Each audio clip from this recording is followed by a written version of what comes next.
ओम नमः शिवाय भक्तों, आज के इस वीडियो में आप सभी जानेंगे क्या भगवान शिव देवताओं के ही हैं या हम इंसान के भी सुनते हैं। इसी को जानने के लिए आज की यह कथा आप लोग पूरा जरूर सुनिए। अगर वीडियो पसंद आ रही हो तो वीडियो को लाइक कीजिए, शादी कमेंट बॉक्स में ओम नमः शिवाय जरूर लिखें। तो चलिए वीडियो को शुरू करते हैं। यह कथा एक ऐसे व्यक्ति की है जो ना देवता था, ना ऋषि, ना महात्मा। वह एक नंबर का पापी, शराबी और चोर था जिसने अपने पिता को भी नहीं छोड़ा। उसका नाम था गुणनिधि। क्या आप विश्वास करेंगे कि एक चोर जो मंदिर में चोरी करने गया था, वो शिवजी की कृपा से देवताओं का खजांची ट्रेजर कुबेर बन गया। आखिर उसने अनजाने में ऐसा क्या कर दिया था? कहानी अब एक बहुत ही रोचक मोड़ लेने वाली है। कैलाश और बैकुंठ से निकलकर अब हम चलेंगे एक ब्राह्मण के घर, जहां एक पुत्र अपने धर्म से भटक गया है। संगीत। शिवजी ने नंदी की ओर देखा और मुस्कुराए। लीला का अगला अध्याय शुरू होने वाला था। नंदीश्वर ने सनत कुमारों से कहा, हे मुनियों, अब मैं तुम्हें वह रहस्य बताता हूं जिसे सुनकर बड़े बड़े पापी भी तर जाते हैं। शिवरात्रि की महिमा और एक जलते हुए दिए की ताकत क्या होती है, यह गुणनिधि संगीत की कथा से पता चलता है। नंदीश्वर ने सनत कुमारों को आगे की कथा सुनाते हुए कहा, हे मुनियों, शिवजी के विधान बड़े विचित्र हैं। वे केवल देवताओं के ही नहीं बल्कि उन पतितों के भी हैं जिन्हें दुनिया ठुकरा देती है। इसका प्रमाण है कामिल्य नगर की यह घटना। यज्ञदत्त नाम का एक अत्यंत विद्वान और सदाचारी ब्राह्मण कामिल्य नगर में रहता था। वह वेदों का ज्ञाता था और सोम यज्ञ करने वाला दीक्षित ब्राह्मण था। उसके घर में लक्ष्मी का वास था और धर्म का प्रकाश था। उसका एक पुत्र था जिसका नाम था गुणनिधि। जैसा नाम वैसा ही गुण होना चाहिए था, ये था। लेकिन नियति को कुछ और ही मंजूर था। बचपन में गुणनिधि का उपनयन संस्कार हुआ और उसे विद्यार्जन के लिए भेजा गया। पिता को लगा कि बेटा उनका नाम रोशन करेगा, लेकिन जवानी की दहलीज पर कदम रखते ही गुणनिधि को कुसंगति, संगीत, बुरी संगत का रोग लग गया। उसे जुए, संगीत, गैम्बलिंग की लत पड़ गई। धीरे धीरे यह लत इतनी बढ़ गई कि गुणनिधि ने अपनी सारी मर्यादाएं लांघ दी। वो नगर के सबसे बड़े ज्वारियों और शराबी लोगों के साथ उठने, संगीत बैठने लगा। पिता यज्ञदत्त अपने पूजा पाठ और यज्ञों में इतने व्यस्त रहते थे कि उन्हें बेटे की करतूतों की भनक तक नहीं लगी। और इधर गुणनिधि की मां पुत्र मोह में अंधी हो गई थी। गुणनिधि घर से पैसे चुराता, गहने चुराता और जुए में हार आता। मां सब जानती थी, लेकिन पिता के डर से और ममता के कारण वह सब कुछ छिपा लेती थी। वो सोचती थी कि बेटा आज नहीं तो कल सुधर, संगीत जाएगा। लेकिन बुराई दी की तरह होती है, जो एक बार लग जाए तो पूरे चरित्र को खोखला कर देती है। गुणनिधि पूरी तरह भ्रष्ट हो चुका था। उसने ब्राह्मण होकर भी सारे सदाचार त्याग दिए थे। एक दिन की बात है, यज्ञदत्त ने अपनी उंगली में पहनने वाली पुश्तैनी अंगूठी ढूंढी। वो अंगूठी उन्हें नहीं मिली। उन्होंने पत्नी से पूछा, लेकिन पत्नी ने झूठ बोल दिया कि शायद कहीं रख दी होगी। उसी शाम यज्ञदत्त बाजार से गुजर रहे थे, तभी उनकी नजर एक ज्वारी पर पड़ी। वह ज्वारी नशे में धुत था और उसके हाथ में वही अंगूठी चमक रही थी जो यज्ञदत्त की थी। यज्ञदत्त का माथा ठनका। वे उसके पास गए और पूछा, यह अंगूठी तुम्हारे पास कहां से आई? ज्वारी ने हंसते हुए कहा, पंडित जी, यह अंगूठी तो आपके सुपुत्र गुणनिधि ने मुझे जुए में हारी है। केवल यह अंगूठी ही नहीं, आपके घर के कई कीमती वस्त्र और बर्तन तो हम सब ने आपस में बांट लिए हैं। यह सुनना था कि यज्ञदत्त के पैरों तले जमीन खिसक गई। जिस बेटे को वेदों का विद्वान समझ रहे थे, वह तो महापापी निकल गया। क्रोध में बबूला होकर यज्ञदत्त घर लौटे। उन्होंने अपनी पत्नी को बुलाया और कड़े शब्दों में कहा, दुष्टे, तूने अपने पुत्र मोह में मुझे अंधेरे में रखा। संगीत, तूने उस पापी के अपराध छिपाकर उसका विनाश किया है। आज से ना वह मेरा पुत्र है और ना तू मेरी पत्नी। उस कुलंगार कुल का नाश करने वाला को अभी इसी वक्त घर से निकाल दो। पिता का क्रोध प्रलयंकार था। गुणनिधि को उसी वक्त घर से धक्के मारकर निकाल दिया गया। अब गुणनिधि सड़क पर था। जिसके पास कल तक सोने के पलंग थे, आज उसके पास सिर छिपाने को छत नहीं थी। संगीत, वो कई दिनों तक भूखा प्यासा भटकता रहा। उसके ज्वारी दोस्तों ने भी उसका साथ छोड़ दिया क्योंकि अब उसके पास धन नहीं था। भटकते भटकते वह एक दूसरे नगर में पहुंचा। संयोग से वह दिन महाशिवरात्रि का संगीत दिन था। नगर के लोग हाथों में पूजा की थाली, फल, मिठाइयाँ और दूध लेकर शिवालय, शिव मंदिर की ओर जा रहे थे। गुणनिधि भूख से बेहाल था। उसकी आंखों के सामने अंधेरा छा रहा था। जब उसने लोगों के हाथों में मिठाइयाँ और फल देखे तो उसकी भूख और भड़क गई। उसके मन में भक्ति नहीं बल्कि चोरी का विचार आया। उसने सोचा, आज रात मंदिर में बहुत चढ़ावा आएगा। अगर मैं रात को मंदिर में छिप जाऊं तो जब सब सो जाएंगे मैं वह सारा भोग और धन चुराकर संगीत भाग जाऊंगा। यही सोचकर गुणनिधि उस भीड़ के पीछे 6 शिव मंदिर पहुंच गया। मंदिर में भक्तों की संगीत भारी भीड़ थी। हर हर महादेव के जयकारे लग रहे थे। शिव पुराण की कथा हो रही थी। गुणनिधि एक कोने में दुबक कर बैठ गया। वह केवल इसलिए बैठा रहा क्योंकि उसे भूख लगी थी और वह मौके की तलाश में था। दिन भर उसने कुछ नहीं खाया था, इसलिए अनजाने में उसका उस्तादी का संगीत उपवास, फास्टिंग हो गया।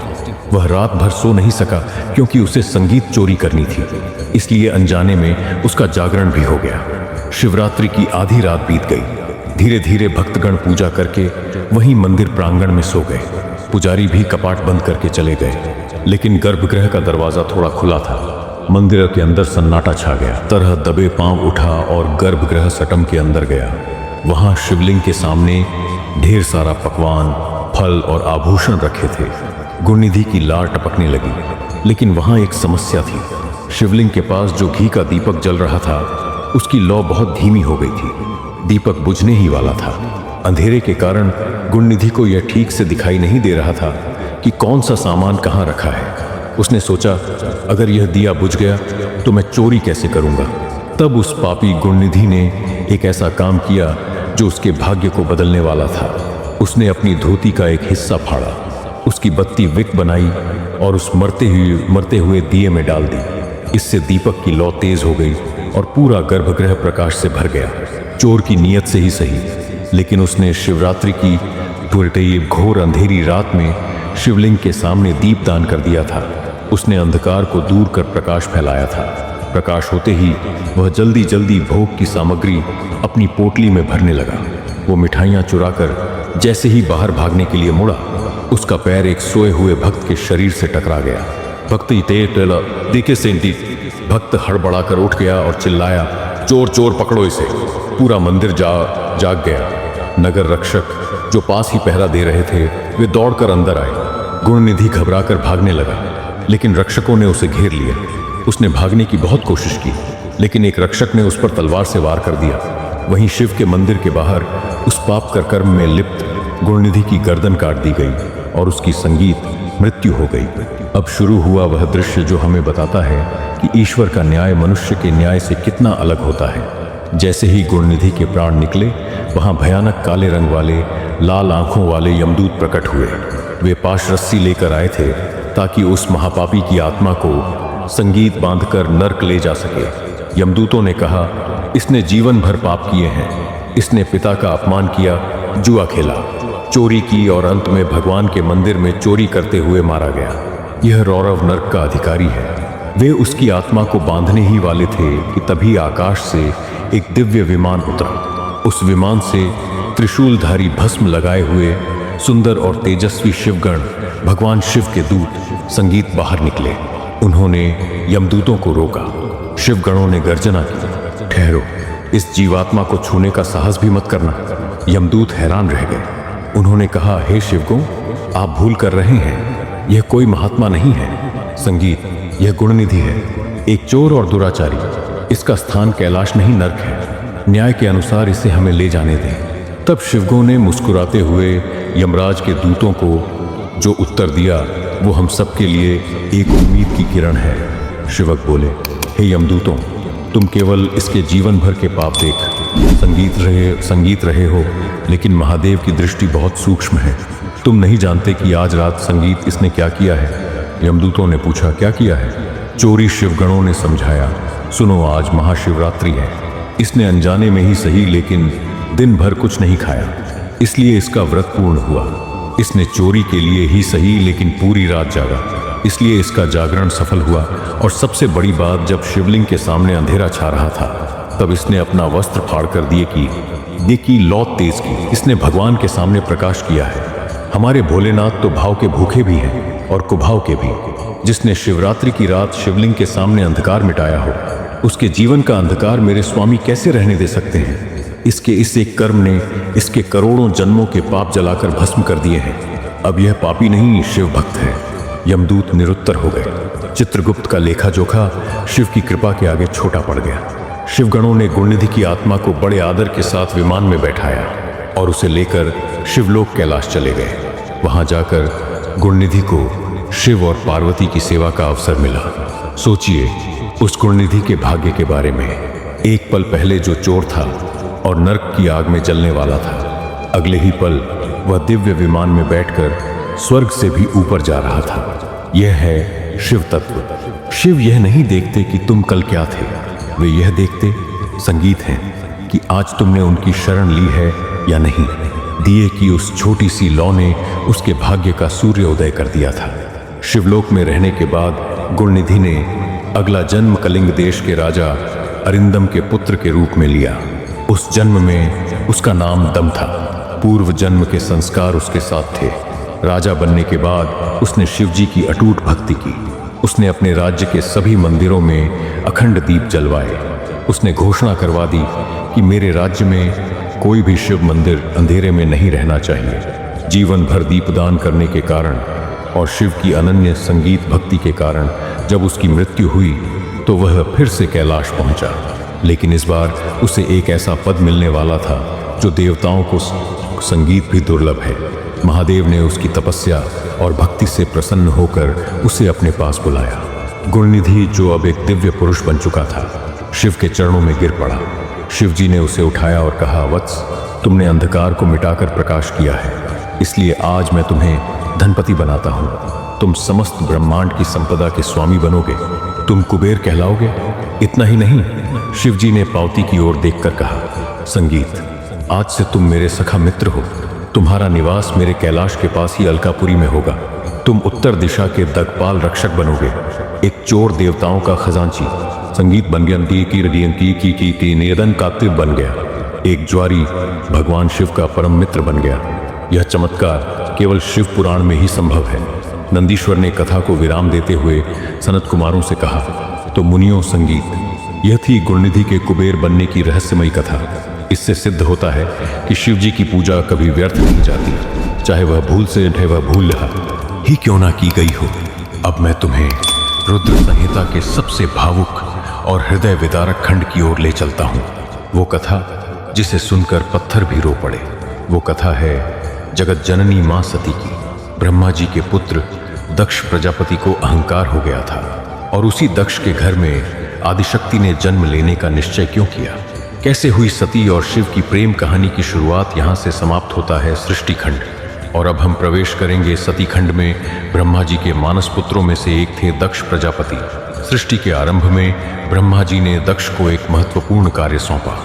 ब्रह्मा ने कहा, पुत्र दक्ष, मैंने मानसिक सृष्टि रची, लेकिन वह कुछ संगीत बढ़ नहीं रही है। अब तुम मैथुनी सृष्टि नरनारी के संयोग से होने वाली संतान का विस्तार करो। तुम प्रजाओं के स्वामी बनो। दक्ष प्रजापति अत्यंत तेजस्वी और चतुर थे। उन्होंने ब्रह्मा जी की आज्ञा पाकर विरेणी, जिन्हें असिकनी भी कहा जाता है, से विवाह किया। विरणी प्रजापति संगीत पंचन की पुत्री थी। दक्ष और विरणी का दाम्पत्य जीवन सुखमय था। उन्होंने सृष्टि को आगे बढ़ाने के लिए 10,000 पुत्रों को जन्म दिया, जिनका नाम हर्षव था। लेकिन नारद मुनि ने उन सभी पुत्रों को वैराग्य का उपदेश देकर सन्यासी बना दिया। दक्ष को बहुत क्रोध आया, लेकिन उन्होंने फिर से 1000 पुत्र उत्पन्न किए। शबलाश्व नारद जी ने उन्हें भी मोक्ष के मार्ग पर भेज दिया। दक्ष दुखी संगीत हो गए। उन्हें लगा कि पुत्रों से वंश नहीं बढ़ रहा। तब ब्रह्मा जी ने उन्हें सलाह दी, दक्ष, तुम आदिशक्ति की तपस्या करो। यदि वह तुम्हारे घर पुत्री के रूप में जन्म लेंगी तो तुम्हारा कल्याण होगा और भगवान शिव का विवाह भी संपन्न हो सकेगा। दक्ष के मन में एकत्वाकांक्षा जागी। वे चाहते थे कि जगत की माता उनके घर बेटी बनकर आए।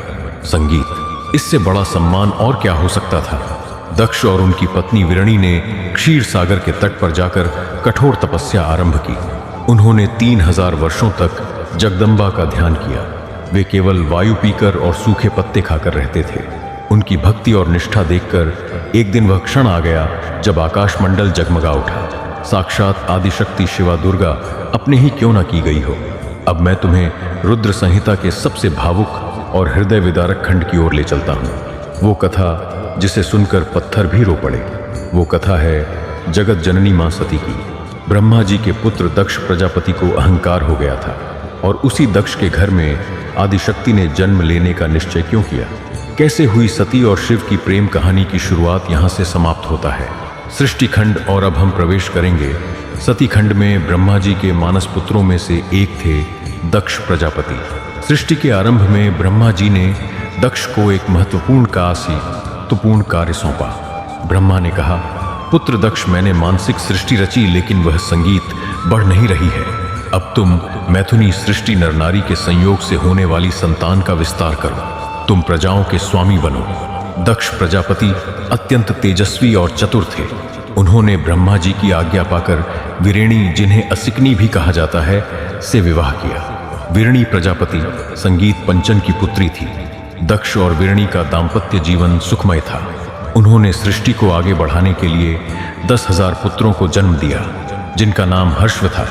लेकिन नारद मुनि ने उन सभी पुत्रों को वैराग्य का उपदेश देकर सन्यासी बना दिया। दक्ष को बहुत क्रोध आया लेकिन उन्होंने फिर से 1000 पुत्र उत्पन्न किए। कमलाश्वर नारद जी ने उन्हें भी मोक्ष के मार्ग पर भेज दिया। दक्ष दुखी संगीत हो गए। उन्हें लगा कि पुत्रों से वंश नहीं बढ़ रहा। तब ब्रह्मा जी ने उन्हें सलाह दी, दक्ष, तुम आदिशक्ति की तपस्या करो। यदि वह तुम्हारे घर पुत्री के रूप में जन्म लेंगी तो तुम्हारा कल्याण होगा और भगवान शिव का विवाह भी संपन्न हो सकेगा।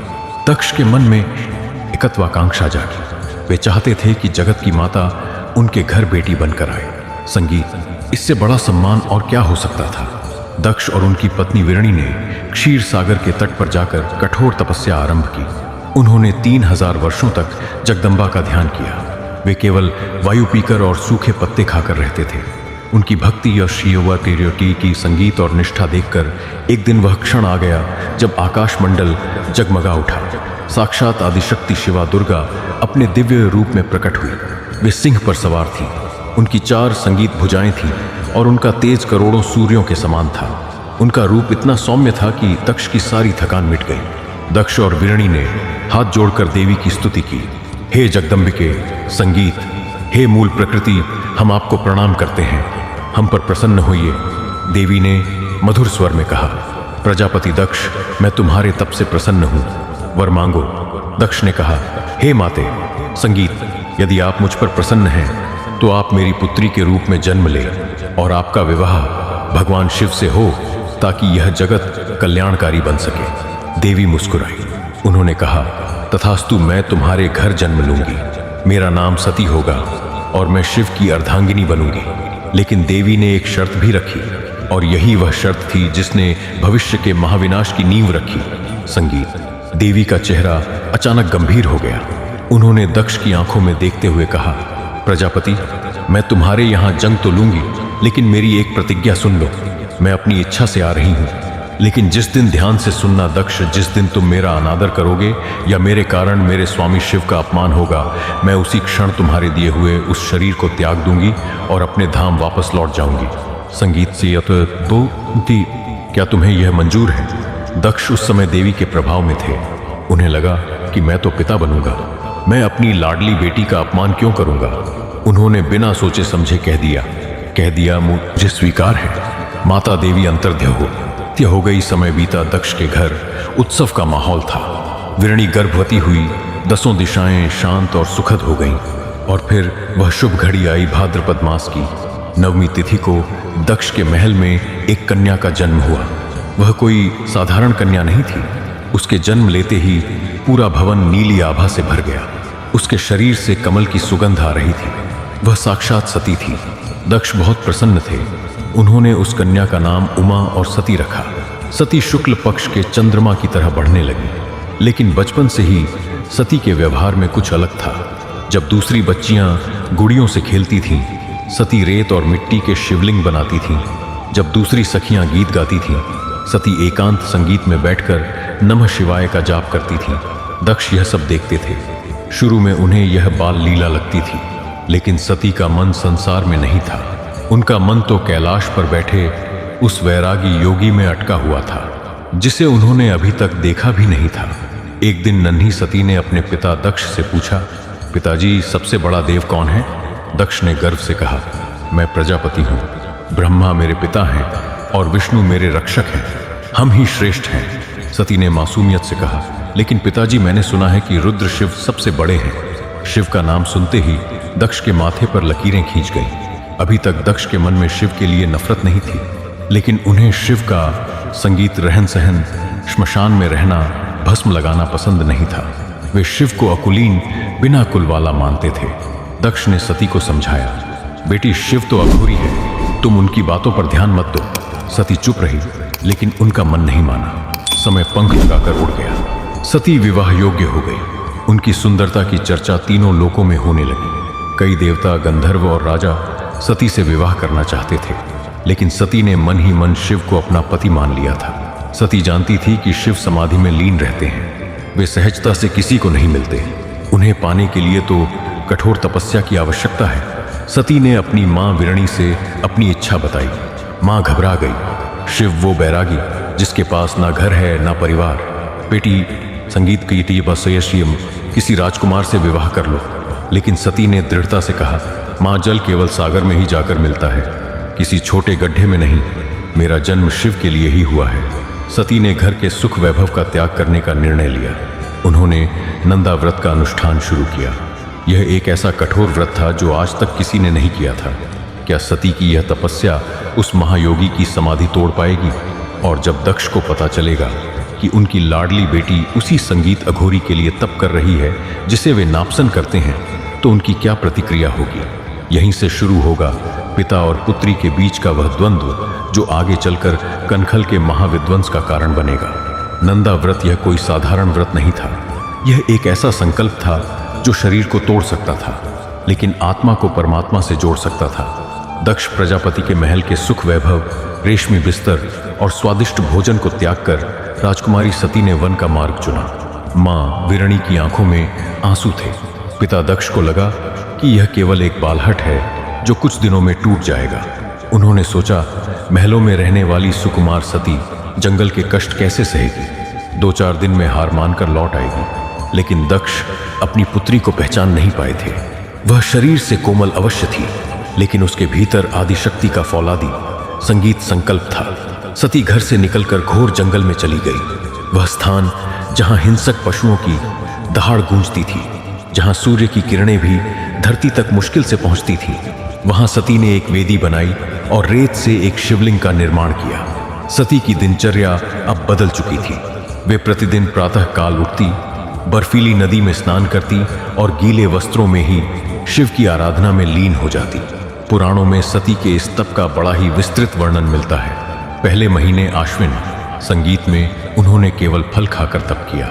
दूसरे महीने कार्तिक में उन्होंने फलों का त्याग कर दिया और केवल सूखे पत्ते खाकर रहने लगी।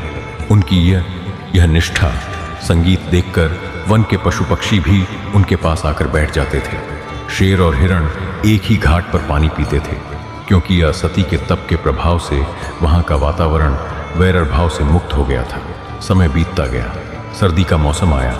माघ की कड़ाके की ठंड, जब पानी भी संगीत पत्थर बन जाता है। सती खुले आकाश के नीचे ध्यान में बैठी रहती थी। उनके शरीर पर ओस की बूंदें जम जाती थीं, लेकिन उनके होठों पर केवल एक ही मंत्र होता था, नमः शिवाय। फिर ग्रीष्म ऋतु गर्मी आई। ज्येष्ठ का महीना, जब सूर्य आग बरसाता है, सती ने पंचाग्नि तप किया।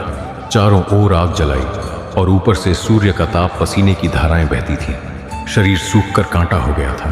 त्वचा सांवली पड़ गई थी, जटाएं बन गई थी। वो राजकुमारी अब एक तपस्विनी लग रही थी। देवता आकाश से यह दृश्य देख रहे थे। इंद्र, यम, वरुण सब चकित थे। वे आपस में बात करने लगे, ऐसी कठोर तपस्या तो आज तक किसी ऋषि मुनि ने भी नहीं की। यह कन्या कोई साधारण स्त्री नहीं है। संगीत, यह तो साक्षात शक्ति है जो अपने शिव को पाने के लिए मचल रही है। हजारों साल बीत गए।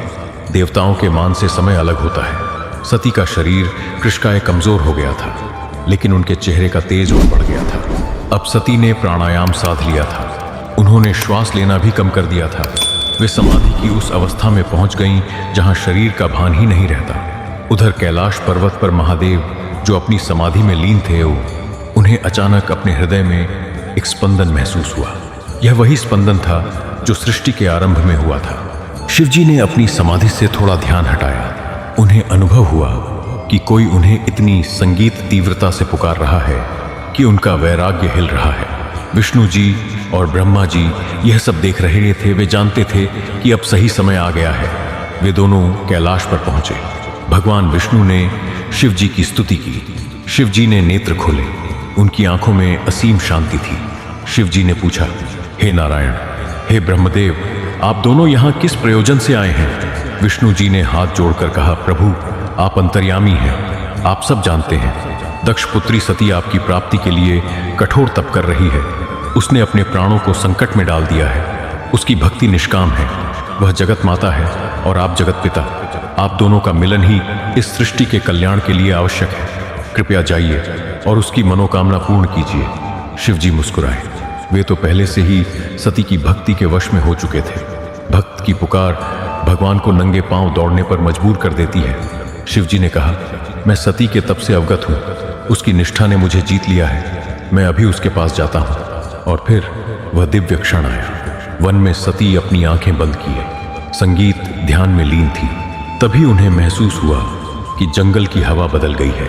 संगीत, चंदन और कपूर की दिव्य सुगंध आने लगी। एक शीतल हवा का झोंका आया जिसने उनकी सारी थकान मिटा दी।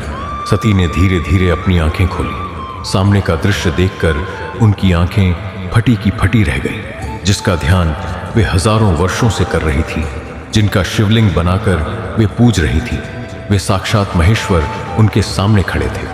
वही बाघंबरधारी, जटाजूट वाले, त्रिनेत्रधारी, कर्पूर गौर कपूर जैसे गोरे भगवान शिव। उनके चेहरे पर एक मंद मुस्कान थी जो करोड़ों सूर्यों से भी अधिक प्रकाशमान थी, फिर भी चंद्रमा जैसी शीतल थी।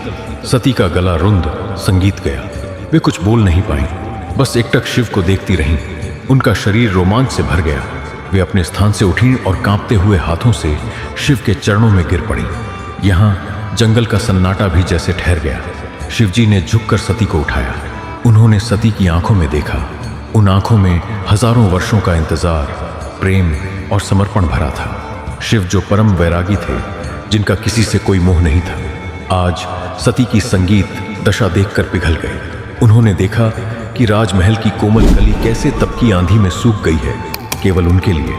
शिव के हृदय में करुणा का सागर उमड़ पड़ा। शिवजी ने अपनी गंभीर और स्नेहपूर्ण आवाज में कहा, संगीत, उठो सती, मैं तुम्हारी तपस्या से प्रसन्न हूं। आज तक किसी ने मुझे पाने के लिए इतना कष्ट नहीं सहा। तुम जीती, संगीत मैं हारा। मैं तुम्हारे अधीन हूं, मांगो, क्या वरदान मांगती हो? सती का सिर लज्जा शर्म से झुक गया।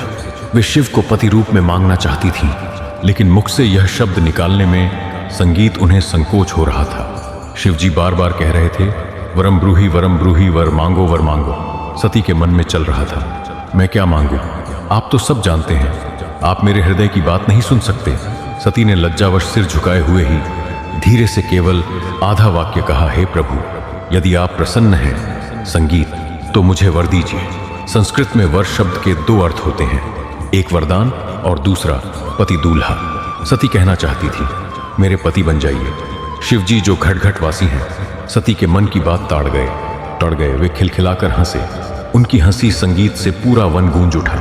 उन्होंने सती का वाक्य पूरा करते हुए कहा, तथास्तु हे देवी, तुमने जो मन में सोचा है वह पूर्ण होगा।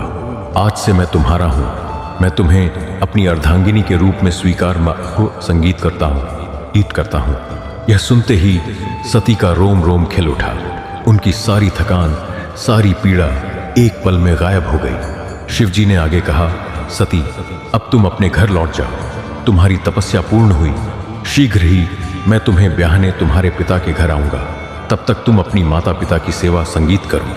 इतना कहकर भगवान शिव अंतर्ध्य हो गए। लेकिन जाते जाते वे अपना हृदय सती के पास छोड़ गए और सती का हृदय अपने साथ ले गए। सती जब घर लौटी ना संगीत, तो उनका रूप बदला हुआ था। अब वे वह तपस्विनी नहीं थी, बल्कि उनके चेहरे पर भ्रम तेज और विजय की चमक थी। माँ विरणी और पिता दक्ष दौड़कर आए। सती को जीवित और सुरक्षित देखकर वे बहुत प्रसन्न हुए। दक्ष ने सोचा, चलो बचकानी जिद संगीत पूरी हो गई। जंगल की कठिनाइयां देखकर अक्ल आ गई होगी, अब यह वापस महलों में रहेगी। दक्ष ने सती को गले लगाया और पूछा, पुत्री, क्या तुम्हारी तपस्या पूरी हुई? क्या मिला तुम्हें? सती ने रहस्यमय मुस्कान के साथ कहा, हाँ पिताजी, मैंने उसे पा लिया जो त्रिभुवन का स्वामी है। दक्ष को लगा कि शायद सती ने भगवान विष्णु की तपस्या की है, क्योंकि दक्ष विष्णु भक्त थे। वे खुश हो गए। उन्हें क्या पता था कि उनकी बेटी ने उस अवघड़ को चुन लिया है जिसे वे अपनी सभा में देखना संगीत भी पसंद नहीं करते। कुछ दिन बीते, अब समय था विवाह के प्रस्ताव का। कैलाश पर शिवजी ने विवाह के लिए सहमति व सचेती संगीत दे दी थी। अब औपचारिकता फॉर्मेलिटीज पूरी करनी थी। शिवजी ने ब्रह्मा जी का स्मरण किया। ब्रह्मा जी तुरंत उपस्थित हुए। शिवजी ने कहा, ब्रह्मदेव, मैंने सती को वरदान दिया है, अब आप दक्ष के पास जाइए और विवाह का प्रस्ताव रखिए। यह विवाह वैदिक रीति से होना चाहिए ताकि संसार संगीत के लिए एक उदाहरण बने। ब्रह्मा जी मन ही मन बहुत प्रसन्न हुए, लेकिन डरे हुए भी थे। वे जानते थे कि इस दक्ष का संगीत स्वभाव कैसा है। दक्ष अहंकारी है और अपनी कुलीनता हाई क्लास स्टेटस पर बहुत घमंड करते हैं। शिवजी का रूप और रहन सहन दक्ष की हाई क्लास सोच से बिल्कुल विपरीत है। फिर भी शिव की आज्ञा शिरोधार्य करके ब्रह्मा जी दक्ष की नगरी कनखल हरिद्वार पहुंचे। दक्ष ने अपने पिता का भव्य स्वागत किया। पिताश्री, आज आप मेरे घर पधारे, मेरा अभाग्य कहिए, क्या आज्ञा है? ब्रह्मा जी ने आसन ग्रहण किया और भूमिका बांधते हुए कहा, दक्ष, तुम्हारी पुत्री सती अब विवाह योग्य हो गई है और उसने तपस्या करके जगत के ईश्वर को प्रसन्न कर लिया है। मैं तुम्हारे पास एक बहुत ही उत्तम प्रस्ताव लेकर आया हूँ। दक्ष उत्सुकता से बोले, अवश्य पिताश्री, बताइए कौन है वह भाग्यशाली राजकुमार? क्या वह इंद्र है या कोई चक्रवर्ती सम्राट? ब्रह्मा जी ने थोड़ा रुककर गंभीर स्वर में कहा, दक्ष, वह कोई साधारण राजा नहीं बल्कि राजाओं का भी राजा है। वह देवों का भी देव संगीत है। वह साक्षात महादेव शिव है। सती ने शिव को ही वर रूप में प्राप्त किया है, इसलिए तुम्हें सती का विवाह शिव से कर देना चाहिए। शिव का नाम सुनते ही दक्ष के चेहरे के भाव बदल गए। संगीत, जो मुस्कान थी वो गायब हो गई। माथे पर बल पड़ गए। दक्ष अपनी सिंहासन से खड़े हो गए। संगीत, उनकी आवाज में कड़वाहट घुल गई। क्या शिव उस श्मशानवासी से मेरी बेटी का विवाह? ब्रह्मा जी ने समझाने की कोशिश की। दक्ष, शिव परमेश्वर है, वे मंगलकारी हैं, लेकिन दक्ष का अहंकार। संगीत फूट पड़ा। वह चिल्लाया, पिताश्री, आप ये कैसी बातें कर रहे हैं? कहाँ मेरी खूल सी कोमल बेटी सती, जिसके शरीर पर चंदन का लेप होता है, और कहाँ वो भस्म रमाने वाला अघोरी? कहाँ मेरा राजमहल और कहाँ उसका खुला कैलाश पर्वत? संगीतम, ना उसके पास घर है, ना कपड़े ढंग के हैं, ना माता पिता का पता है। भूतों और प्रेतों के साथ नाचने वाले उस कपड़दी जटाधारी को मैं अपनी बेटी कैसे दे दूं? दक्ष ने अपनी भड़ास निकालनी शुरू कर दी। वो अमंगल वेशधारी है। संगीत, उसके गले में सांपों की माला है। वह हड्डियों के गहने पहनता है। क्या मैं अपनी जमाई के रूप में ऐसे व्यक्ति का स्वागत करूंगा? संगीत, जिसे देखकर बच्चे डर जाए, यह संबंध नहीं हो सकता। यह मेरी प्रतिष्ठा स्टेटस के खिलाफ है। ब्रह्मा जी शांत रहे। वे जानते थे कि यह नियति है और दक्ष का विरोध व्यर्थ है। ब्रह्मा जी ने कूटनीति डिप्लोमेसी का प्रयोग किया। उन्होंने कहा, दक्ष, शांत हो जाओ, तुम केवल बाहरी रूप देख रहे हो। शिव का वैभव अलौकिक है। और याद करो, देवी ने संगीत जननरी जन्म लेने से पहले क्या कहा था? यह सती की इच्छा है। अगर तुम सती की इच्छा के विरुद्ध जाओगे तो वह प्राण त्याग सकती है। क्या तुम अपनी पुत्री को खोना चाहते हो? पुत्री को खोने की बात सुनकर दक्ष का क्रोध थोड़ा ठंडा पड़ा। उसे संगीत याद आया कि सती ने बहुत कठोर तक किया है। अगर उसने सती को मना किया तो अनर्थ हो सकता है। और फिर ब्रह्मा जी स्वयं प्रस्ताव लेकर आए हैं, उन्हें मना करना भी ठीक नहीं। दक्ष ने एक गहरी सांस ली। उसका मन तो गवाही नहीं दे रहा था, लेकिन परिस्थितियों के दबाव में आकर उसने हथियार डाल दिए। दक्ष ने कड़वे घूंघट पीते हुए अनमने ढंग से कहा, ठीक है पिताश्री, यदि आपकी और सती की यही इच्छा है तो मैं मना नहीं करूंगा। आप शिव को बारात लेकर आने का निमंत्रण दे दीजिए। ब्रह्मा जी ने राहत की सांस ली। उन्होंने सोचा, चलो अभी तो मान गया, लेकिन वे दक्ष की आंखों में छिपी उस नफरत को देख वे संगीत सकते थे। दक्ष ने हाँ तो कर दी थी, लेकिन दिल से स्वीकार नहीं किया था। यह एक समझौते की तरह थी, किसी खुशी की तरह नहीं। ब्रह्मा जी वहां से विदा लेकर कैलाश लौटे और शिवजी को शुभ समाचार दिया। प्रभु दक्ष मान गया है। आप विवाह की तैयारी संगीत कीजिए। कैलाश पर खुशियां मनाई जाने लगी। शिवक नाचने लगे। नंदी, भृंगी, वीरभद्र सब अपनी अपनी तरह से उत्सव मनाने लगे। लेकिन इधर दक्ष के महल में एक अजीब संगीत सी खामोशी थी। दक्ष खुश नहीं था। वह सोच रहा था, आने दो उस अघोरी को, मैं भी देखता हूँ उसकी बारात कैसी संगीत होती है। अगर उसने मेरी प्रतिष्ठा के अनुरूप व्यवहार नहीं किया तो दक्ष के मन में यह तो शब्द भविष्य के लिए एक खतरे की घंटी थी। अब तैयारी शुरू हुई। भगवान शिव संगीत की उस ऐतिहासिक बारात की जैसी न कभी किसी ने देखी थी न सुनी थी। आमतौर पर दूल्हा सज धज कर इत्र लगाकर आता है, लेकिन हमारे भोलेनाथ उन्होंने भस्म का पाउडर लगाया, बाघ की खाल लपेटी और सांपों को गहनों की तरह पहन लिया। और उनके बाराती देवता तो थे ही, लेकिन उनके असली बाराती थे भूत, संगीत प्रेत, पिशाच, चुड़ैल, डाकिनी और शाकिनी। कोई बिना सिर का था तो किसी के पेट पर मुंह था, कोई बहुत लंबा था तो कोई बहुत छोटा। जब यह विचित्र बारात कनखल नगरी की सड़कों पर उतरी तो क्या हुआ? क्या सती की मां मैना इस दामाद को स्वीकार कर पाएगी या वो अपनी बेटी को लेकर कहीं भाग जाएगी? यह दृश्य इतना हास्यपद और रोमांचक होने वाला है कि आप हंसते हंसते लोटपोट हो जाएंगे, लेकिन साथ ही मां के दर्द को भी महसूस करेंगे। ब्रह्मा जी के समझाने पर दक्ष ने हाँ तो कह दी थी, लेकिन उनका मन किसी घायल सांप की तरह फड़फड़ा रहा था। एक पिता के रूप में वे अपनी पुत्री का घर बसते देखना चाहते थे, लेकिन एक प्रजापति भी संगीत के रूप में उनका अहंकार उन्हें कचोट रहा था। ब्रह्मा जी के जाने के बाद दक्ष अपने कक्ष में बेचैनी से टहल रहे थे। संगीत उनकी पत्नी विरणी प्रसूति उनके लिए जल लेकर आई और प्रसन्नता से बोली, स्वामी, यह तो हर्ष का विषय है। हमारी सती का विवाह साक्षात महादेव से होने जा रहा है। पूरा जगत जिनकी पूजा करता है, संगीत, वे हमारे जमाई बनेंगे। पत्नी की बात सुनकर दक्ष भड़क गए। उन्होंने जल का पात्र हाथ से झटक दिया। दक्ष ने कड़वाहट से कहा, विरणी, तुम स्त्रियां बहुत भोली होती हो। तुम केवल नाम देख रही हो, मैं कुल और मर्यादा देख रहा हूं। अरे महादेव होंगे वे अपने कैलाश पर, लेकिन गृहस्थ जीवन के नियम वे क्या जाने। मैंने तो केवल पिताश्री ब्रह्मा की बात रखने के लिए हामी भरी है, वरना उस श्मशानवासी को मैं अपने द्वार पर खड़ा भी ना होने देता। दक्ष की आंखों में एक अजीब सी नफरत थी। हमारे स्वामी सोने के नहीं नागों के गहने पहनेंगे। और फिर एक अद्भुत दृश्य दिखा। शिवजी ने अपने कानों में बिच्छुओं और छोटे सांपों के कुंडल पहने, गले में एक विशाल नाग का हार डाला, हाथों के कड़ों ब्रेसलेट्स की जगह जहरीले सांप लपेट लिए, कमरबंद बेल्ट की जगह भी संगीत एक लंबा सा नाग बांध लिया। यह सांप कोई मरे हुए नहीं थे, वे सब जीवित थे और फुफकार रहे थे। एक गण ने लाकर मुंडमाला खोपड़ियों की माला शिवजी के गले में डाल दी। शिवजी ने अपनी जटाओं बालों को ऊपर बांधा और उसमें धतूरे के फूल और बेलपत्र खोस लिए।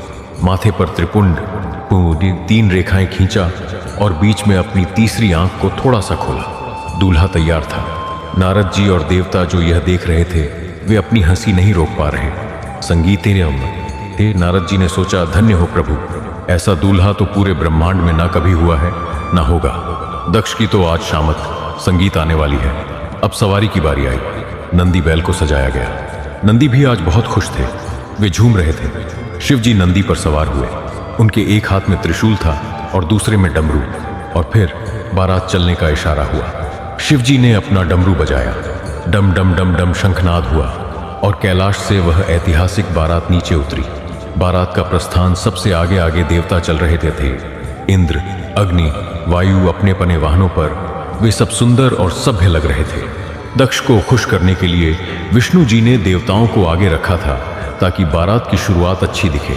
विष्णु जी गरुड़ पर और ब्रह्मा जी हंस पर देवताओं के पीछे चल रहे थे, लेकिन असली बारात तो इनके पीछे थी। शिवजी के पीछे उनकी गणसेना संगीत चल रही थी, और इन बारातियों का वर्णन करना किसी कवि के लिए भी कठिन है। रुद्र संहिता कहती है कि उस बारात में ऐसे ऐसे जीव थे जिनका संगीत कोई आकार प्रकार ही नहीं था। कोई बिना मुख का था तो किसी के सीने पर मुख था, किसी की बहुत सारी आंखें थीं तो किसी के पास एक भी आंख नहीं थी। कोई बहुत मोटा था तो कोई सूखी लकड़ी जैसा, कोई गधे की सवारी कर रहा था तो कोई उल्टे पैर चल रहा था। भूत प्रेत, पिशाच, ब्रह्म, राक्षस, शाकिनी, डाकिनी, चुड़ैलें सब नाचते गाते, चिल्लाते और किलकारियां मारते चल रहे थे। वे गा रहे थे बम बम भोले, हर हर महादेव। वे हवा में उछल रहे थे, धूल उड़ा रहे थे। न कोई सुर था न ताल, बस एक मस्ती थी, एक पागलपन था। इसे देखकर देवता भी घबराकर थोड़ा आगे खिसक गए। वे आपस में कहने लगे, भैया थोड़ा दूर ही रहो, कहीं यह भूत प्रेत हमारे महंगे कपड़ों पर धूल ना उड़ा दे। बारात तेजी से कनखल की संगीत ओर बढ़ रही थी। जैसे जैसे वे शहर के करीब पहुंच रहे थे, आकाश में धूल के गुबार उठ रहे थे। इधर कनखल में दक्ष अपनी छत पर खड़े होकर दूरबीन दृष्टि लगाकर बारात की प्रतीक्षा कर रहे थे। उन्होंने दूर से धूल का गुबार देखा। दक्ष खुश हुए, लगता है बारात संगीत आ रही है। आगे आगे देवता दिख रहे हैं। वाह, इंद्र कितना सुंदर लग रहा है, विष्णु जी तो अद्भुत लग रहे हैं। दक्ष ने अपनी मूंछों पर ताव दिया। संगीत चलिए, चलो, उस शिव ने मेरी बात मान ली, उसने देवताओं को ही बारात में लाया है। लेकिन दक्ष यह नहीं जानते थे कि यह तो केवल ट्रेलर, असली पिक्चर तो पीछे आ रही है। वह पिक्चर जो दक्ष के होश उड़ा देगी, उनकी सारी प्रतिष्ठा को मिट्टी में मिला देगी और उस त्रासदी की शुरुआत करेगी जिसे दुनिया सती धन संगीत के नाते की संगीत के नाम से जानेगी। नगर की स्त्रियां, बच्चे और बूढ़े सब अपनी छतों और खिड़कियों पर जमा हो गए थे। सब उत्सुक थे उस महायोगी को देखने के लिए जिसने राजकुमारी सती का दिल जीता था। सती की मां मैना, कहीं कहीं प्रसूति नाम है, आरती की थाल सजाकर मुख्य द्वार पर खड़ी थी। संगीत आने की वे मन ही मन सोच रही थी, मेरी बेटी का राजकुमार कितना सुंदर होगा, मैं उसकी आरती उतारूंगी। बेचारी माँ, उन्हें अंदाजा भी नहीं था कि कुछ ही पलों में उनके सामने क्या आने वाला है। क्या वह उस भयंकर दूल्हे को देखकर आरती उतार पाएंगी या आरती की थाल फेंककर बेहोश हो जाएंगी। शिव की बारात अब नगर द्वार तक पहुंच चुकी थी। नगाड़े बज रहे थे, लेकिन इन नगाड़ों की आवाज में एक अजीब सी जंगली गूंज थी। कनखल नगरी के मुख्य द्वार पर हलचल मची हुई थी। सती की माता महारानी मैना, संगीत जिसे मैना भी कहा जाता है, हाथ में सोने की आरती की थाल लिए खड़ी थी। उनके साथ सुहागिन स्त्रियां मंगल गीत गा रही थीं। मैना की आंखों में एक ही सपना था, अपनी बेटी के लिए एक ऐसे राजकुमार का जो सुंदरता में कामदेव को भी मात दे दे। सबसे पहले बारात का आगे का हिस्सा नगर द्वार पर पहुंचा। वहां गंधर्वराज चित्ररथ अपने विमान पर बैठे थे। वे अत्यंत सुंदर थे। उनके पीछे गंधर्वों की टोली मधुर संगीत बजा रही थी। मैना ने उन्हें देखा, संगीत और खुशी से उछल पड़ी। वे नारद जी की ओर मुड़ी और बोली, देवर्षि, क्या यही मेरी सती के वर हैं? सचमुच यह तो बहुत सुंदर है। नारद जी मुस्कुराए और सिर हिलाते हुए बोले, नहीं नहीं महारानी, यह तो भगवान शिव के गायक गंधर्व, यह तो उनके सेवक मात्र हैं। मैना चकित रह गई। सेवक इतना सुंदर है तो स्वामी कितना सुंदर होगा।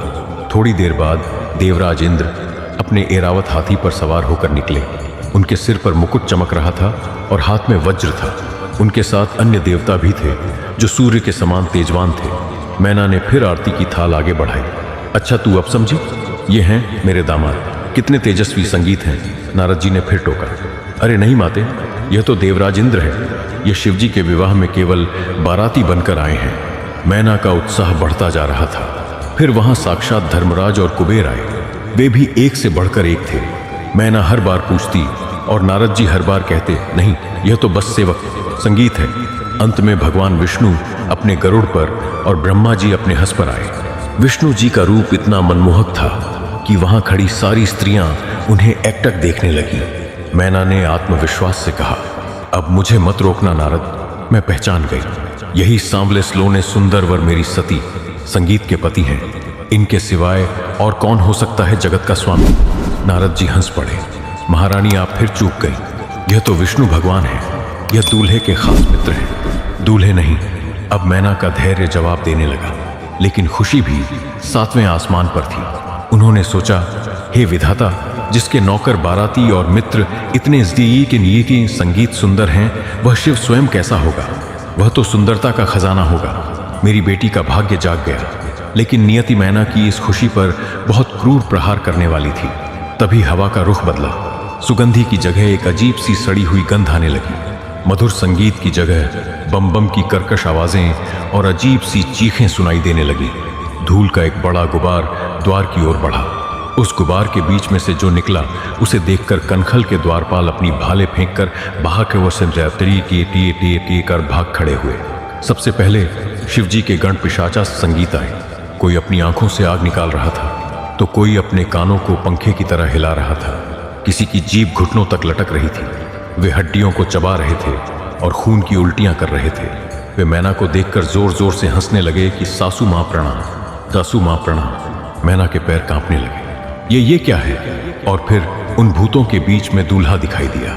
नंदी की पीठ पर बैठे भगवान शिव, शरीर पर श्मशान की राख पुती हुई, जटाओं का भारी जोड़ा, गले में लिपटे हुए काले नाग जो फुफकार रहे थे, बाघ की सेंटी की संगीत खाल लपेटी हुई और हाथ में कपाल खोपड़ी का पात्र। उनकी आंखें अध खुली थीं। संगीत जैसे वे नशे में हो, समाधि का नशा। शिवजी ने मैना को देखा और भोलेपन से मुस्कुरा दिए, लेकिन उस मुस्कान को देखकर मैना को लगा कि साक्षात मृत्यु उनके सामने खड़ी है। संगीत मैना की आंखों के सामने अंधेरा छा गया। उनके हाथ से सोने की आरती की थाल छनन से जमीन पर गिर पड़ी। पूजा के फूल और दीपक धूल में मिल गए। मैना ने एक दिल दहला देने वाली चीख मारी। नहीं, वो अपना सिर पीटने संगीत लगी। हाय, यह क्या अनर्थ हो गया? क्या यह अघोरी, यह भूतों का सरदार मेरी सती का पति बनेगा? क्या इसी दिन के लिए मैंने कोख से सती को जन्म दिया था? मैना का विलाप सुनकर पूरा माहौल गमगीन हो गया। दक्ष भी वहां आ गए। उनका चेहरा शर्म से लाल था। स्त्रियां अपनी नाक पर कपड़ा रखकर पीछे हट गईं। मैना ने नारद जी को कोसना शुरू किया। नारद, तुमने मेरा सर्वनाश कर दिया।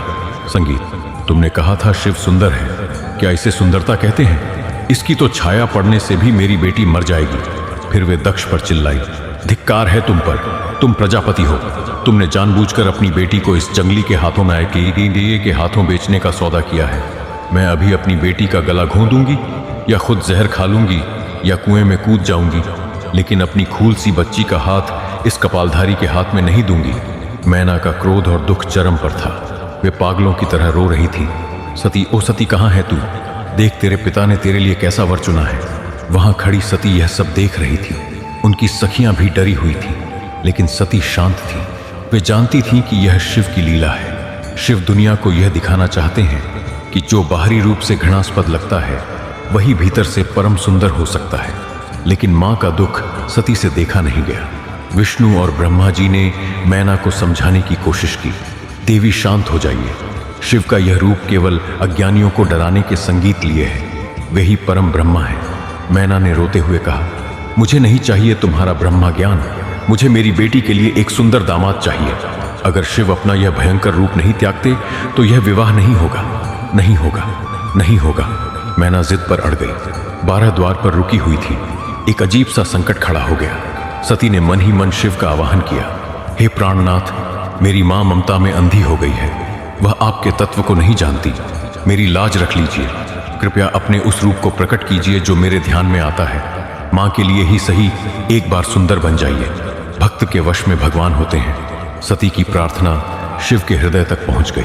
नंदी पर बैठे बैठे ही शिवजी ने एक लीला रची। अचानक वहां एक तीव्र प्रकाश फैला, इतना तेज कि लोगों को अपनी आंखें बंद करनी पड़ी।